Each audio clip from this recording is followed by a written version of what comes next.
이렇게 글로벌 유동성에 자금이 많이 부족한 과정 속에서 이 비트코인 관련해서는 사실 비트코인 앞으로 좋을 거라고 매수를 하신 미국에 있는 여러 기관들 같은 경우는요, 보통 10배 레버리지 아니면 그 이상의 레버리지를 쓰는 경우도 많거든요. 근데 또 이 자금 자체가 또 엔화인 경우가 되게 많습니다. 현 정부가 제공하는 친증시 정책에 대한 기대가 환율이 올라감에 따라서 환차선보다 컸습니다. 그래서 그 이전까지는 대부분 다 외국인 자본이 들어왔고 4월 9일인가요? 2240에서 코스피 지수가 한 4천까지 가는 가장 큰 배경이 됐다. 근데 실제 외국인 매도를 전부 다 개인 투자자분들이 받았거든요. 그런 것들을 감안하면 대부분 개인 투자자분들은 이게 기회라고 많이 생각을 하신 것 같고요. 지금 개인 투자자분들이 이전에 우리가 알고 있는 개인 투자자분들은 아닙니다.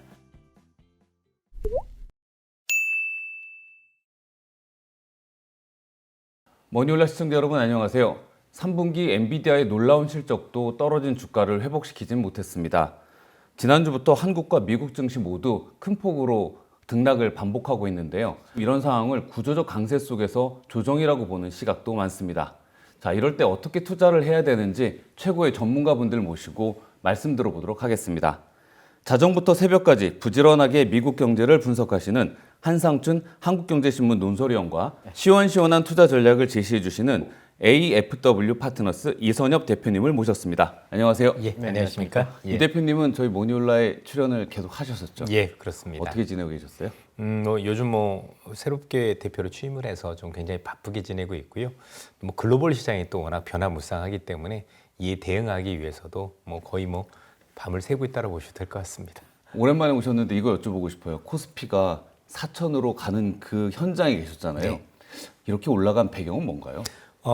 여러 가지가 복합적으로 작용을 하고 있습니다. 우선 지수가 3,500선까지 오를 때는 사실 정부가 추진했었던 여러 가지 밸류업 관련 정책이 상당 부분 영향을 많이 미쳤었죠. 그 당시에 많이 올라올 때 금융사라든가 아니면 지주사 이런 기업들이 많이 올라왔었고 3,500에서 지금에 있는 4,000선까지 이른 거는 AI에 대한 어떤 기대가 컸다라고 봐야 되는데요. 특히 AI라는 게 단순히 이전에 학습 단계를 넘어서서 추론 단계, 즉 우리가 물어보면 대답하는 이런 단계에 진입하면서 우리가 예상했던 것보다도 훨씬 더 많은 반도체, 특히 D램에 대한 수요가 폭발적으로 증가하기 시작했습니다. 그래서 아마 많은 분들 기억하시겠지만 삼성전자, 하이닉스를 필두로 한 반도체 관련 기업들이 굉장히 크게 급등을 하면서 지수가 크게 올랐기 때문에 1단계, 2단계로 나눠서 1단계에서는 정부의 정책, 2단계에서는 AI에 대한 어떤 그 변화, 그 과정 속에서 반도체 수혜가 된 것이 가장 큰 원인이었다. 이렇게 볼 수 있겠습니다.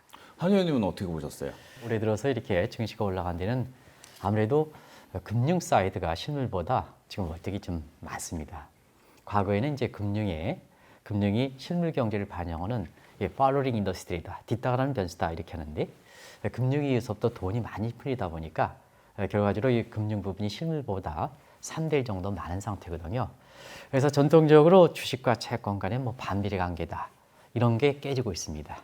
이런 과정에서 주가가 올라가는 측면이 강하다 하는 것을 말씀드리고 두 번째는 이제 스테이블 코인이라든가 이런 데서 중앙은행의 그 주조건 문제가 지금은 DeFi 분산해야 되거든요. 사실 중앙은행의 이 주조건 문제가 흐트러진다. 그러면 법정화폐에 대한 신용도가 떨어지게 되거든요. 그러면 이 돈을 내가 가지고 있을 필요가 있을까 하는 측면에서는 자산을 선택하게 되는데요.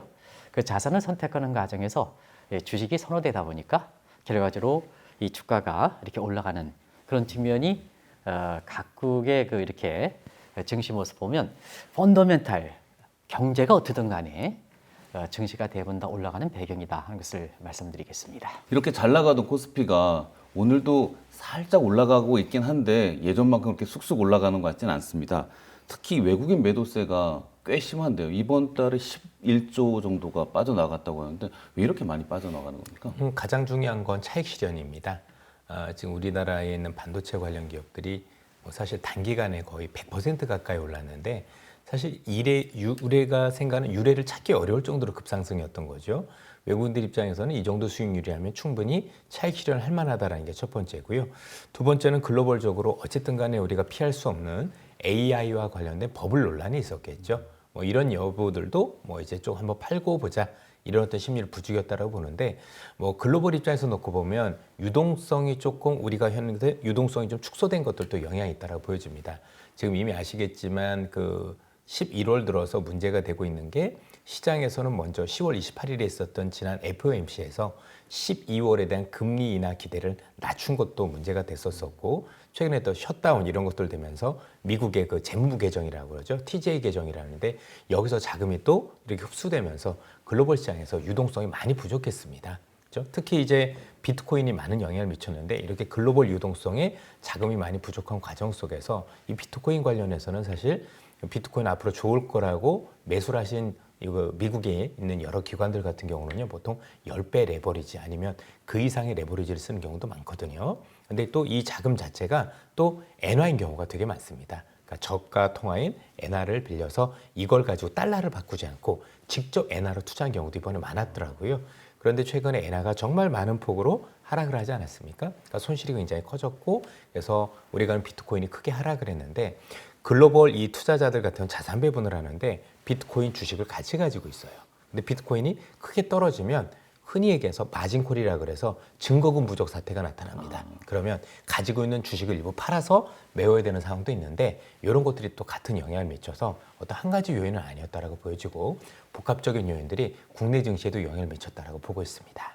엔화와 비트코인의 관계를 조금만 더 자세히 설명을 부탁드리겠습니다. 전체적으로 사실 비트코인 자체라는 것보다도 이제 뭔가 투자를 할 때는 뭔가 더 큰 수익을 많이 원하지 않을까라고 생각을 하는데 그러면 투자를 할 때 내 돈을 가지고 하는 것도 좋지만 남의 돈을 빌릴 때 아까 레버리지라고 말씀드렸잖아요.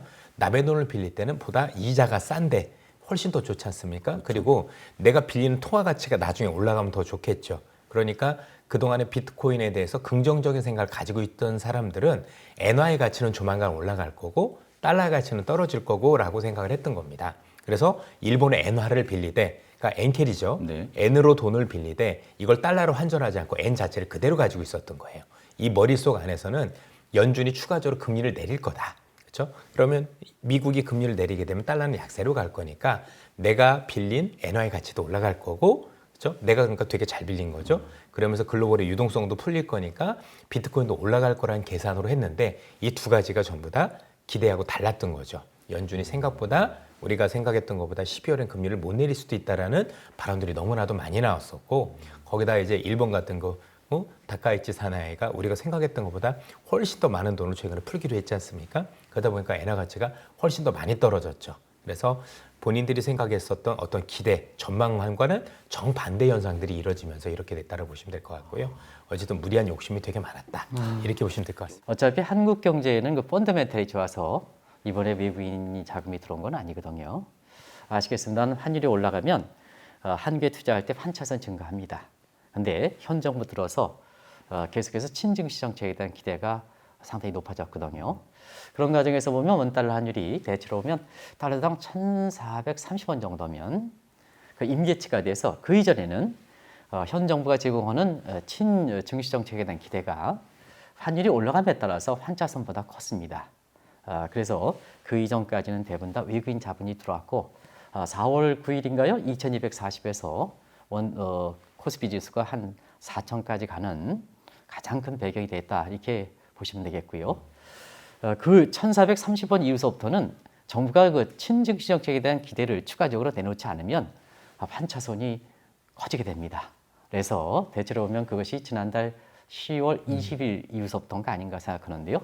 이때부터는 이제 외국 자본들이 계속해서 나가는 상태에서 한국 증시가 크게는 5대 업종에서 주가가 올라간 측면이 있거든요. 근데 5대 업종들은 대부분 다 수출 기업들이기 때문에 이 환율에 대해서 상당히 경제 사이드에서는 수출 증대에서 경기를 회복시키는 이런 긍정적 측면도 있습니다는 다른 측면에서는 포트폴리오 측면에서는 환차선 부담이라는 게 있거든요. 외국인 투자자들은 그렇다고 치면 국내 개인과 기관들의 그 투자 심리도 이런 부분에서 많이 흔들릴 것 같은데 이 국내 개인들의 심리는 어떤 지금 상태인가요? 되게 상반돼 있는 것 같습니다. 일부 투자자분들은 아무래도 조금 이번에 위기 때 많이 흔들렸을 가능성도 있어서 나름대로 조금 이제 차익 실현 아니면 또 일부 손실을 보실 분들도 있다라고 보여지는데 근데 실제 외국인 매도를 전부 다 개인 투자자분들이 받았거든요. 그런 것들을 감안하면 대부분 개인 투자자분들은 이게 기회라고 많이 생각을 하신 것 같고요. 지금 개인 투자자분들이 이전에 우리가 알고 있는 개인 투자자분들은 아닙니다. 정말 많이 스마트해졌고 이전보다는 뭔가 굉장히 냉정하고 그다음에 시장에 대해서 이전과는 다르게 많이 휘둘린다는 표현을 많이 하는데 그렇게 많이 휘둘리는 것 같지는 않으신 것 같아요. 그래서 애국하듯이 이렇게 할 수도 있는 것 같은데 하여튼 전체적으로 이번에 냉정한 개인 투자자분들이 저가 매수 기회를 활용하고 있다는 데 대해서 최근에 있었던 흐름이었다고 볼 수가 있을 것 같습니다. 그러니까 외국인들의 매도세가 국내 증시의 펀더멘털이나 이런 데 큰 문제가 있어서가 아니라고 판단을 한 거겠네요. 예, 그렇습니다. 전체적으로도 실제 그런 펀더멘털의 그런 것도 없을 뿐더러 전반적으로 놓고 보면 외국인들도 여러 외국인들이 있잖아요. 보통 보면 우리가 알고 있는 유럽계라든가 아니면 우리가 조세 회피 지역에 있는 단기 성향의 외국인들이 있고 또 미국을 중심으로 한 장기 성향의 외국인들이 있는데 지금 팔고 있는 외국인들은 단기 성향의 외국인들로 확인이 되고 있거든요. 이런 사람들이면 당연히 팔고 나갈 건데 장기 성향을 가진 외국인들은 또 한국 증시에 자금을 투입하려는 움직임들이 많이 있기 때문에 이런 움직임들도 우리 개인 투자자분들도 충분히 알고 계시다라고 생각을 하고 있습니다. 심리와 관련돼서 CNN FGI 지수, 공포 탐욕 지수라고 있거든요.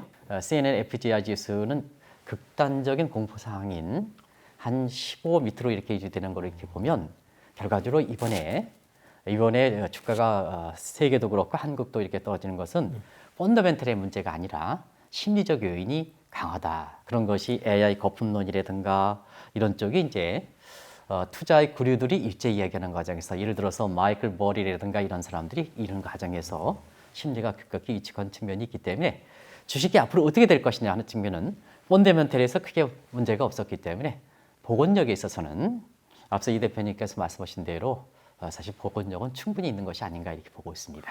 대표님, 엔비디아 얘기가 나와서 그런데 실적도 잘 나왔는데 피터 틸이나 소프트뱅크까지 다 매도를 했거든요. 근데 투자자들 입장에서는 전문가들일 텐데 안 좋다고 생각하는 거 아닐까 이렇게 추측을 하게 되고 우려를 하는데 엔비디아 상황은 어떤 겁니까? 엔비디아 상황이 나쁘다라고 표현을 하긴 그렇고요. 지금 전체적으로 나왔었던 글로벌 투자자들의 여러 가지 투자의 방향을 보면 우리가 알고 있는 엔비디아는 투자 관련 주잖아요. 그러니까 AI라는 게 있는데 AI가 더 성능이 좋아질 수 있도록 더 많은 투자를 하는 게 엔비디아라면 이 투자를 바탕으로 비즈니스 모델을 가지고 가는 건 구글이나 메타라든가 아마존 이런 기업들이라고 볼 수 있을 것 같습니다. 근데 최근에 나왔었던 13F 이게 미국의 공시라고 보시면 되는데 이번 3분기가 끝나고 세계적인 구루들 정말 투자를 다는 드렁컨 밀러 아니면 워렌 버핏 아니면 지금 말씀 주신 여러 어떤 투자자들의 어떤 포트폴리오를 보면 전체적으로 투자 관련해서 이제는 비즈니스 모델로 약간 포트폴리오를 교체하는 모습들이 보입니다. 이 두 가지를 합쳐보면 일단 우리가 알 수 있는 건 뭐냐면 지금 시장에 대해서 AI 버블론이 있지만 전 세계적인 투자자들은 AI 버블론에 동의하지 않는구나라는 걸 볼 수 있습니다. 만약에 일부 언론에서 나온 것처럼 지금 나름대로 AI가 버블이라고 한다면 두 가지가 돼야 됩니다. 하나는 정말 비중을 축소하고 현금을 많이 늘렸다라는 얘기가 나오든가 아니면 AI 관련주를 팔고 경기 방어주로 샀다라는 얘기가 나오면 AI에 대한 부정적인 시각인 건데 그게 아니라 같은 AI 관련주 내에서 포트폴리오를 교체한 거죠. 이거는 AI에 대해서는 여전히 긍정적으로 보고 있고 버블이 아니다라고 보고 있다라는 심증이라고 볼 수가 있는 것 같고요. 그런 상황 속에서 지금 현재 진행되고 있는 최근에 구글도 나왔지만 전반적으로 놓고 보면 AI 그 비즈니스 모델이 굉장히 획기적으로 발전하는 성능이 정말 개선돼서 이 정도까지 되면 우리가 정말 돈이 될 수도 있겠는다라는 기대들이 형성되기 시작을 했거든요. 그래서 대부분의 투자들이 앞으로는 이 기업도 좋지만 누가 본다라고 하더라도 비즈니스 모델 쪽으로 뭔가 이제는 무게중심이 옮겨질 것 같은데 라고 해서 저희들이 볼 땐 포트폴리오를 바꿨다고 보고 있습니다. 특히 손정희 같은 사람들도 이걸 팔아서 오픈 AI를 산 거잖아요. 그렇네요. 오픈 AI는 비즈니스 모델인 거죠. 그러니까 많은 분들이 착각하시는 게 엔비디아를 줄인 게 아니라 엔비디아를 줄여서 우리가 알고 있는 AI를 줄인 게 아니라 이걸 팔아서 또 다른 AI를 산 거예요. 그리고 그 중심에는 비즈니스 모델이 있다. 이렇게 보시면 될 것 같습니다. 그럼 지금 AI 관련해서 하드웨어라고 할 수 있는 엔비디아에 투자하고 있는 개인 투자자들도 인식을 좀 전환할 필요가 있나요? 사실 양수겸장이겠죠. 왜냐하면 엔비디아가 좋다 나쁘다의 개념은 아니라 어쨌든 지금 이번에 구글이 나오면서 제일 긴장하고 있는 건 오픈 AI입니다. 왜냐하면 이제 전 세계적으로 우리가 알고 있는 이 비즈니스 모델의 거의 점유율 80%가 우리가 알고 있는 오픈 AI의 챗 GPT인데 최근에 이제 구글이 좋아지면서 제미나이 3가 나오면서 굉장히 제미나이 3에 대한 어떤 그 점유율이 굉장히 많이 올라가고 있거든요. 또 스스로도 샘 알트만도 이거 정말 대단한데라고 놀랬을 정도가 되는 거니까 그럼 생각을 해보면 이젠 샘 알트만이라든가 아마존이라든가 다른 어떤 기업들도 그렇죠? 전체적으로 여기서 밀리지 않기 위해서 더 많은 투자를 단행할 수도 있는 거잖아요. 그래서 전체적인 투자가 오히려 이를 통해서 더 경쟁이 가속화될 가능성도 높다. 이렇게 봐야 될 것 같고 다만 이전과는 다른 건 이전에는 이런 생각이었잖아요. 야, 우리가 알고 있는 AI 다 좋은데 그렇게 투자해놓고 뭘로 돈 벌어 하는데 그러니까요. 이제 그게 조금씩 보인다라고 생각들 하는 것 같아요. 그래서 저희들이 볼 땐 뭔가 올라갈 수 있는 종목들이 늘어나는 게 아닌가. 그러니까 주도 기업이라는 게 엔비디아 중심에서 뭐 기존에 있었던 기업들이 안 올라간 건 아니지만 그래도 조금 더 무게 중심이 제가 볼 때 비즈니스 모델을 더 보기 시작한 쪽으로 갔다라고 저도 생각을 하고 있습니다. 글로벌 투자자들은 엔비디아에 대한 생각이 어떻게 달라지고 있나요? 그런 측면에서 저도 이 대표와 마찬가지로 어떤 분 같은 경우에는 엔비디아를 팔았으니까 AI 산업 전체에 대한 부정적 시각이다. 그래서 이번에 비관론을 얘기할 때 그런 시각으로 제시하고 있습니다는 사실은 그렇지 않다는 것을 말씀드리도록 하겠습니다. 그래서 개인적으로 보면 이런 AI 산업이라든가 이런 측면이 산업이 주류 산업을 확장하기 위한 일종의 과도기적인 필수 단계다는 것을 말씀드리고 아마 기억이 나실지 모르겠습니다는 1990년대에도 인터넷이 나올 때 그랬습니다. 자, 그때도 이 산업이 제대로 발전할 것이냐 하는 측면에서 이렇게 보면 결국은 3차 산업혁명이다 표현할 만큼 경제적 측면에서는 공급 사이드가 늘려다 보니까 보통 성장하면 성장할수록 물가가 올라가지만 성장할수록 공급 능력이 확대되니까 물가가 떨어졌단 말이에요. 그러면 종전의 이론으로서는 설명할 수 없죠. 그래서 1990년대 신경제가 나오는 겁니다. 이 대표님, 하드웨어에서 소프트웨어로 가는 건 알겠는데 저희 투자자들이 궁금한 부분은 요새 정보가 너무 많다 보니까 하드웨어, 엔비디아 다음에 데이터 센터라는 투자처가 있잖아요. 설비. 예. 그 다음에는 AI 서비스가 있고 그 다음에 피지컬 AI가 이렇게 뭐랄까 길이 이렇게 쭉 보이는 거예요. 그럼 어느 지점에 지금 투자해야 할 단계인가가 제일 고민이 되는데 이게 전부 다 떨어진 게 아닌 게 지금 글로벌적으로 너무 재밌는 현상들이 벌어지는 게 지금 AI가 비즈니스 모델로 발전을 하면서 갑자기 필요해진 게 데이터 센터가 더 필요하게 됐어요. 그러니까 우리가 알고 있는 기존에 있었던 AI 비즈니스 일반적인 어떤 AI는 학습이라는 단계를 거쳤고 많이 학습한 걸 가지고 이제 우리가 물어보면 대답해주는 추론 단계로 가게 됐는데 이런 추론 단계에서 예상치도 못한 일들이 너무 많이 벌어지기 시작을 한 거예요. 예를 들어서 우리가 뭐 엔비디아 아니 뭐 이 추론에 뭐 그 구글의 제미나이라든가 이런 데도 물어봐요. 우리 KBS 정말 좋은 회사인가요? 라고 물어보면 뭐라고 대답을 해줄 거잖아요. 네. 근데 이 대답을 해주는 과정 속에서 일단 그 대답 답변 자체도 흔히 클라우드에 저장이 돼요. 생성하는 모든 것들이 저장이 되다 보니까 글로벌적으로 이 서버가 이제는 너무 부족해지는 거예요. 와, 이거 감당이 안 되는데. 그래서 서버 투자도 더 늘어났고요. 또 하나 묻고 대답하는 과정 속에서 나오는 이 모델 과정 속에서 D램이 우리가 생각했던 것보다 또 너무나도 폭발적으로 수요가 증가한 겁니다. 그래서 이거는 AI를 하는 분들도 몰랐고 삼성전자, 하이닉스도 몰랐고 그래서 최근에 반도체 가격이 52일 연속 역사상 최장입니다. 그리고 가격은 6배가 올랐어요. 이거는 말도 안 되는 일이 벌어진 거예요. 그러니까 사람들이 6배 하면은 감이 없으실 텐데 반도체라는 게 어마어마하게 있었던 빅사이클 내에서도 1년에 2배 오르면 대단하다고 그러는데 뭐 이게 한두 달 만에 6배 올랐다라는 거는요. 정말 제가 우스운 얘기도 하는데 한국이 지진 나서 삼성전자나 하이닉스 공장이 폭삭 주저앉지 않으면 그런 정도 아니면 나오지 않는 그 정도의 어떤 일이라고 보시면 될 것 같아요. 그래서 최근에 삼성전자가 고정 가격을 그렇죠? 우리가 알고는 고객들한테 넘기는 가격을 60%를 인상했을 정도로 대단한 일이 일어났다고 보시면 될 것 같고 결국 피지컬 AI로 가도 거기선 또 다른 데이터 센터가 더 많이 필요해지고요. 얘들 공부시키고 그러려면 더 많은 또 반도체들이 많이 필요해지겠죠. 그래서 지금 모든 게 같이 가요. 그러니까 피지컬로 가도 또 데이터 센터를 더 지어야 되고 또 우리가 하는 추론 과정에서도 데이터 센터가 더 필요하고 전력도 필요하고 기존에 있었던 그 GPU나 CPU는 또 아니면 우리가 하는 TPU까지도 더 갖다 써야 되는 재미있는 일들이 그러니까 여기가 끝이니까 여기가 아니라 여기가 발전하면 앞에 단도 같이 가는 모습들이 보이다 보니까 전체적으로 놓고 보면 맞물려서 움직인다고 보시면 될 것 같습니다. 지금은 이제 성장 단계로 가는 과도기이기 때문에 어떻게 할 것이냐는 측면들 그런 개인의 그 투자 성향이 아닌가 또 투자의 여력이 아닌가 예를 들어서 본인이 기다려질 수 있으면 불확실한 시대에 예를 들어서 피지컬 이렇게 AI 부분에 투자하면 굉장히 많이 수익이 기도죠.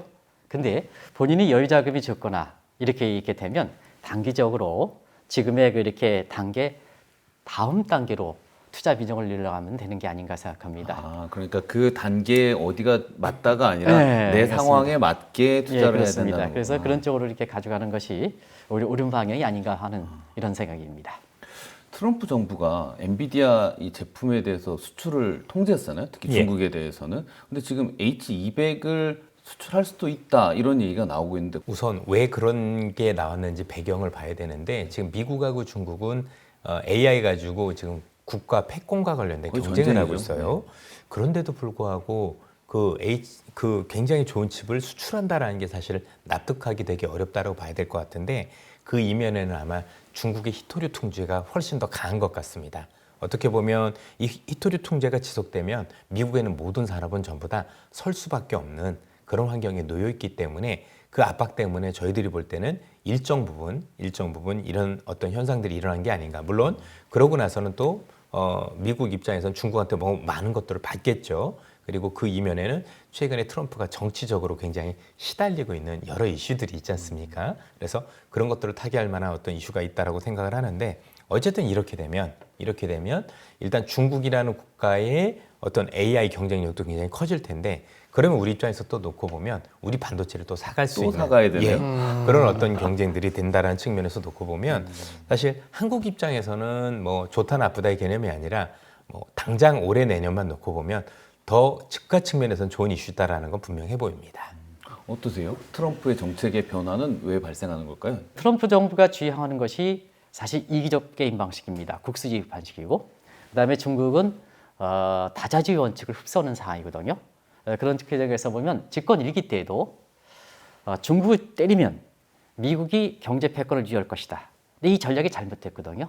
그래서 당초에는 그때 당시 2040년이 넘어야 중국이 그 미국을 제칠 수 있다 하는 과정에서 불과 집권 4년 기간에 골드만삭스 같은 경우에는 집권 1기 때 트럼프 정부의 대중 전략이 실패로 인해서 2028년 이내에 이것이 중국에 추월될 것이다 이렇게 얘기했습니다. 오히려 중국이 더 좋아졌다. 예.